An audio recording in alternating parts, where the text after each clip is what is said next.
Hey guys, it's me, Vinny. I know I haven't posted in a while, but I've been busy with computer work and whatnot, and also trying to find a full-time job. Anyway, another news.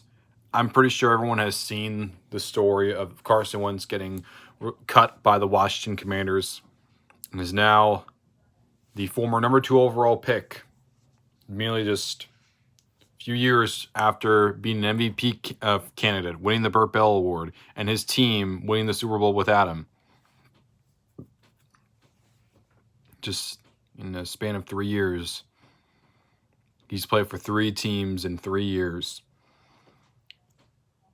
and he's currently without a job.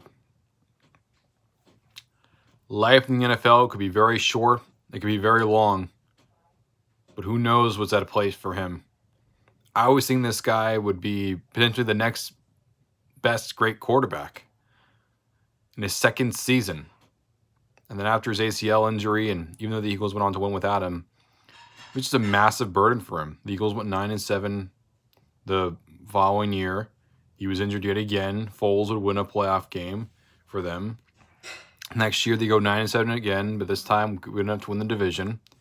And even in early in the game, Carson Wentz goes down due to injury, and then Josh McCown nearly sails into victory. So ever since then, in all those instances, when Wentz had a chance, he always would get injured. And then in 2020, he was terrible. The team went 4-12, 4-11-1, and they finished last in the division. And Doug Peterson and parts ways with the Eagles. And following suit, they trade him to the Indianapolis Colts, where he didn't play great there. The team missed the playoffs because of his play against the Jaguars in the final week of this regular season.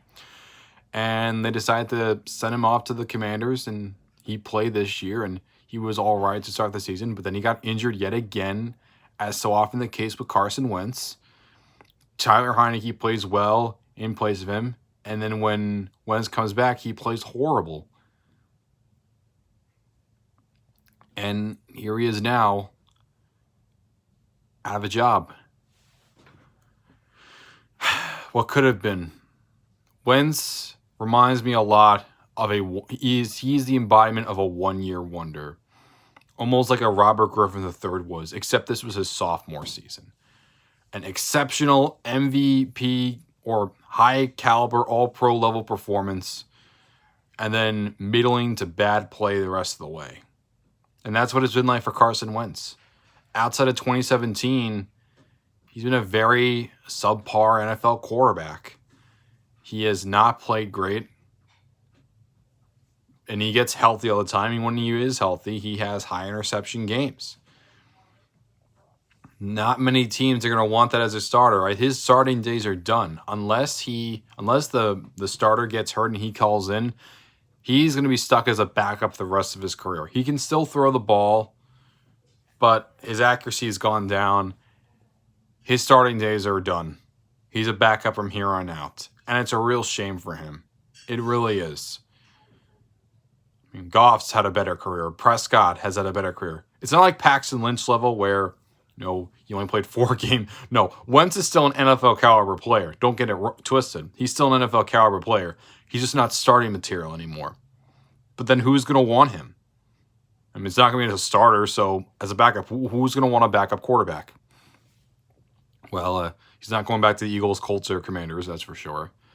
I could see the Panthers, as Frank Reich is now the head coach of the team. You have Sam Darnold in that room along with PJ Walker and I forget who else, but it's a very underwhelming quarterback room. I wouldn't be shocked if the Panthers trade up high for a quarterback this year. The Raiders don't have Derek Carr anymore, so he could potentially go there and compete. The Texans, I think, they're definitely going to take a quarterback. So, but wherever he goes, he's going to be a backup. I think the Rams would be a good option. Maybe Sean McVay can revive his career. I think his best chance of being a starting quarterback, in my opinion, is with the Panthers. That's the only place I can really see him as a starter, simply because Frank Reich is the head coach.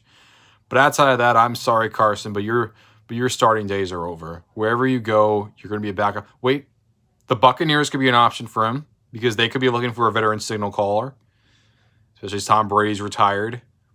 And probably not going to bring back Blaine Gabbert next year. So what do? You're going to roll out Kyle Trask for 2023? I just can't see it.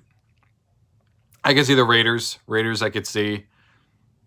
Raiders, Buccaneers, Panthers. Those are like the teams I could see him fighting for a starting spot.